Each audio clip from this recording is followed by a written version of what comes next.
네, 반갑습니다. 자살률 1위, 출산율 꼴찌, 대한민국 유일한 구원자 우주신 조진식입니다. 네, 상담 시작하겠습니다. 네, 알럽송님 고민입니다. 취직한 친구들, 자주성가해서 결혼하는 친구들이 부럽습니다. 현실적으로 나는 공무원 시험 떨어지고 현직 공무원 남자친구한테 뻥 차였습니다. 그런데 우리 둘 중에 하나라도 집안이라도 괜찮았으면 어땠을까? 내가 청약이든 로또든 당첨돼서 돈이라도 많았으면 그래도 헤어졌을까 싶습니다. 나는 그리고 여기 있는 많은 사람들이 하루아침에 돈이 뚝 떨어질 일이 없으니까 먹고 살려고 직장을 구하고 사랑구실을 하고 있는 거겠지. 친구들도 비슷하게 나와 같은 처지의 취준생인 백수인데 오래 만난 집안 괜찮은 남자친구랑 취준 접고 그냥 결혼한댄다 하니까 마냥 부러웠습니다.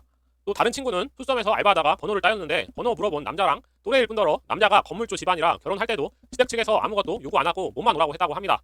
이번에 결혼하는 친구는 흑수저 남자친구랑 결혼하기로 했는데 친구가 월 1,000만 원 버는 개인 사업자라 집안에 반대가 있어도 사랑만 보고 결혼한다고 했습니다. 솔직히 집안 좋은 남자친구를 만나본 적이 없지만 번호를 따이든 대학교에서 만나 오래 만났는데 남자 쪽 집안이 좋거나 평범할 확률이 얼마나 될까 싶습니다. 그분들은 여자 쪽 조건을 잘 안 따지는 것 같긴 합니다. 우리 집은 부모님 두 분 다 공무원이어서 그래도 노후 대비는 가능한 집안 중 하나라고 생각하지만 그렇다고 이게 큰 메리트는 아닌 것 같다고 느껴집니다. 확실히 남자랑 여자랑 결혼 조건에 대한 잣대가 다른 것 같습니다. 그만큼 남자들이 여자 쪽보다 더 뭔가를 해가야 하는 분위기가 분명히 존재하는 건 사실인 것 같습니다. 현직 공무원이 희망도 없는 공시생 기다릴 이유도 없을 뿐더러 현직인데 공시생 만날 이유도 없을 거 알고 있습니다. 소위 흑수저에 따른 가난, 집안 사정의 어려움에 대해 고민해왔던 그 사람은 안정적인, 가늘고 길게 가는 공무원을 선택한 가장 큰 이유였습니다. 둘이 살면 외벌이는 상관없겠지만 자식까지 생각한다면 현실적으로 최소한 같은 부부 공무원은 해야 했으니까 그 사람의 선택을 존중하고 이해합니다. 내가 합격했더라면, 내가 금수저였으면 돈이든 많았더라면 헤어졌을까 싶습니다. 오늘 친구 성격장 받고 나니까 현타가 조금 온 것 같습니다. 예, 알럽송님, 열등감으로 남을 시기 질투하시는데 그러면은 알럽송님 주위에 노처녀들만 많았으면 좋겠습니까? 알럽송님 생각만 바꾸시면 됩니다. 예, 좋은 생각 하시도록 우주신 믿으시기 바랍니다. 알럽송님 힘내시라고 우주기도 해드리도록 하겠습니다. 네, 다음 사연. 식물원님 사연입니다. 슬럼프에 빠진 것 같습니다. 항상 생산적인 취미만 하고 살았는데 한두 달 전부터 모든 게 무의미하다는 생각에 빠져버렸습니다. 정말로 아무 의미를 못 느끼게 되고 소비도 펑펑하니까 그러나 그런 느낌은 없습니다. 최근에는 취미랄 게 겨우겨우 찾아서 코인 노래방 가는 것밖에 없습니다. 시간은 그렇게 계속 쓰레기통에 버려지고 있습니다. 저 좀 혼내주시면 안 될까요? 정신을 제대로 차리려고 해도 무의미라는 것에서 헤어나오질 못하겠습니다. 도와주세요. 네, 식물원님, 인생은 원래 무의미한 겁니다. 무의미한 인생에서 진리를 찾으려면 우주신을 믿으셔야 합니다. 우주신 믿고 새로운 인생을 사시기 바랍니다. 네, 다음 분 살코기님 사연입니다. 애프터 거절당했는데 2달 뒤에 다시 연락이 오는 경우가 뭔가요?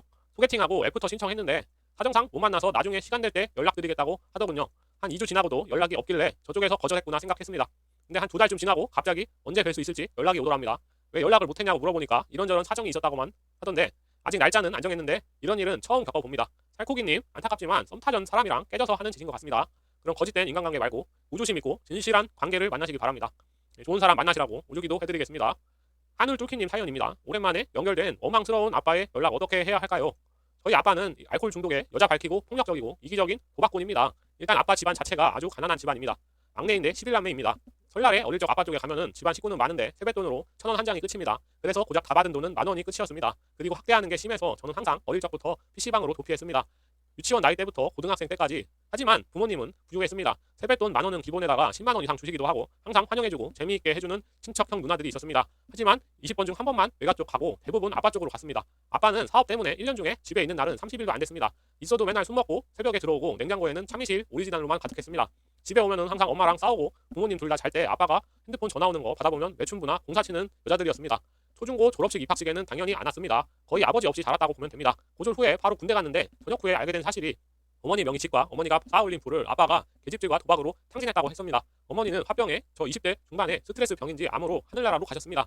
결국 아빠 혼자 살게 되었고요. 저는 군 전역 후에는 혼자 나가 살게 되었습니다. 어머니 때문에 분기별로 찾아가다가 어머니 돌아가신 후에는 아예 손절했습니다. 그 이후에 투잡 쓰리잡 하면서 월세집에서 돈만 모았습니다. 아빠가 어머니 돌아가신 후에 혼자 산 이후에 저에게 생활비 보태달라고 자주 연락 오길래 저는 차단했습니다. 시간이 흘러서 30이 되고 차단을 풀어봤는데 습관적으로인지 매일 밤 전화가 왔습니다. 일단 받았습니다. 받으니까 저보고 보고 싶다고 하더라고요. 또 끊고 차단을 했습니다. 어떻게 다른 번호로 저한테 문자를 통해서 자기가 사는 집 주소를 보냈습니다. 무시하려다가 주말에 한번 시간 내서 가봤습니다. 달동네 허름한 집이었습니다. 한창 해 뜬 낮인데 술 먹고 자고 있었습니다. 깨우고 가려다가 인기척에 스스로 깨서 막 우울한 표정을 짓더니 내가 죄인이다. 내가 이렇게 말했습니다. 일단 응답 안 하고 집을 나왔습니다. 이날 이후로 번호는 바꿨습니다. 저는 키도 150대로 작고 못생겼습니다. 그래서 30년 넘게 살면서 안 될 거란 생각에 이성 친구 사귈 생각조차 안 했습니다. 친했던 동생 친구에게 1,000만 원 정도 사기를 당해서 20대 중반쯤에 사랑관계에 회의감을 느껴서 아무도 연락 안 하고 안 만나고 일 끝나고 집 루틴 반복에 혼자 고립되어 지내고 있습니다. 자살로 생을 마감할까 하던 참에 아빠란 사람의 등장에 많은 생각이 들었습니다. 같이 갈까 생각도 하고 있습니다. 어떻게 해야 할까요? 하늘 뚫기님, 어줍다는 인연에 연연하지 마시고 님의 삶을 사시면 될 것 같습니다. 어렸을 적에 사랑으로 보살핌 받았다면 당연히 아버지라 생각해야 하지만 인간 쓰레기를 굳이 사람 취급할 필요가 없습니다. 아빠란 사람도 그렇게 살았으니까 말년에 달동네에서 대낮에 술이나 먹는 삶을 사는 겁니다. 자업자득이라고 볼 수 있습니다. 아버지랑 영 끊으시고 새로운 삶 사시기 바랍니다. 행복하게 사시라고 우주기도 해드리겠습니다.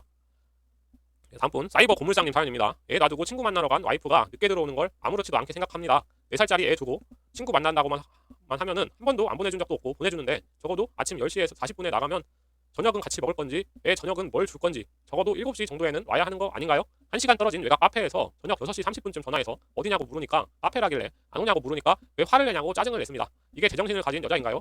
집에 오면 화장 지우고 샤워하고 머리 말리는 데만 30분 걸리는데 저녁 7시 30분에 그것도 내가 1시간 전 6시 30분에 전화해서 이렇게 도착했는데 도저히 머릿속에 뭐가 들었는지 생각이 없는 것 같습니다.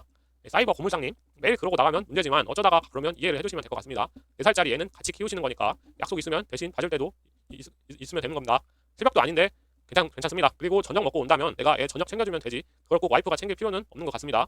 와이프 약속 있다고 하면은 애들 밥 챙겨주고 씻기고 재우고 그러면 됩니다. 육아는 같이 키우는 겁니다. 서로 행복한 부부관계 이어갈 수 있도록 우주기도 해드리겠습니다.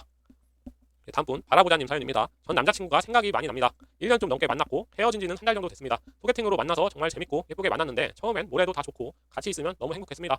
노는 코드가 맞아서 여름엔 바다 계곡 워터파크 같이 물놀이도 다녔고 맛집도 같이 다니고 쇼핑센터나 나들이도 많이 다녔습니다. 겨울에는 추위에 벌벌 떨면서 눈도 같이 맞고 사계절을 한 바퀴 다 돌았으니 계절이 다시 돌아오면 함께한 추억이 생각날 것 같습니다. 최근에 좀 싸우고 서로 보면 웃는 날보다 자기 주장 앞세우면서 다투는 날이 더 많아지고 서로를 이해 못해주다 보니까 결국 헤어지게 됐습니다.